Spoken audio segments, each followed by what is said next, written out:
আমরা একটু পর গগনটিলায় যাব। আমার সাথে আছেন আমার কাকা দীপক কাকু আছেন, তারপর আছে আমাদের গুরুজি গৌতম বুদ্ধ। কেমন আছেন দাদা? কেমন লাগছে এখানে এসে? আনন্দ লাগতেছে, ঘুরতেছি। এর আগে তো গগনটিলায় আসা হয়নি? না, ফার্স্ট টাইম এখানে আসছি। এই প্রথম। আমাদের বাড়ি কুলাউড়া, অথচ আমরা এই জায়গায় খুব একটা ওয়াকিবহাল নই। আমরা এসেছিলাম গগনটিলায় দেখতে। এটা হচ্ছে গাজীপুর চা বাগান, একটা অসাধারণ জায়গা।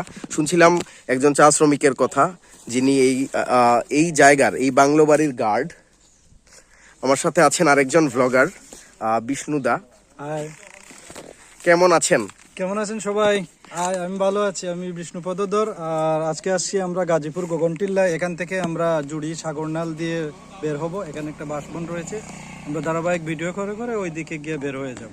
আচ্ছা, আমরা সামনে অপেক্ষা করছি যে ওই বাংলাতে ম্যানেজার আছেন, উনি নামাজে চলে যাওয়ার পরে আমরা গাড়ির সাথে কথা বলছি, উনি আমাদেরকে ভেতরে ঢুকতে দেবেন। আচ্ছা, আজকের যে ট্যুরটা, মূলত তোমার কথাই আমরা এখানে এসেছি। এখন কথা হচ্ছে আজকের ট্যুরে আমরা কি কি দেখতে পাবো?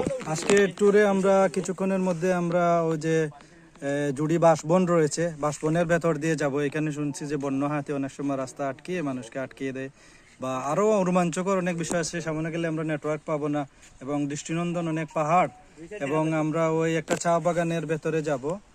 চা বাগানের নামটা এই মুহূর্তে মনে হচ্ছে না। তারপর জুড়ি লাঠি টিল্লায় চলে যাব। ওইখানে অনেক সুন্দর জায়গা, পাহাড়ি ভিউ সবকিছু পাবো। আজকে দেখার মতো একটা জায়গায় আছি আসলে বর্তমানে, এই গাজীপুর চা বাগানে। এইখানে আমিও আগে কখনো আসিনি।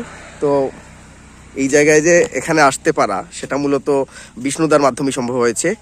বিষ্ণুদা এই জায়গাটা ভালো করে চিনে, আগে কখনো আসেনি। সবচেয়ে আরো একটা ইন্টারেস্টিং ব্যাপার হচ্ছে যে এই গাজীপুর বাগান পেরোলেই একটা সবচেয়ে উঁচু পাহাড়, কুলাউড়ার কালা পাহাড় এখান থেকে দেখা যায়। তো লেটস সি, আমার সাথে থাকুন, দেখি কি হয় কিনা।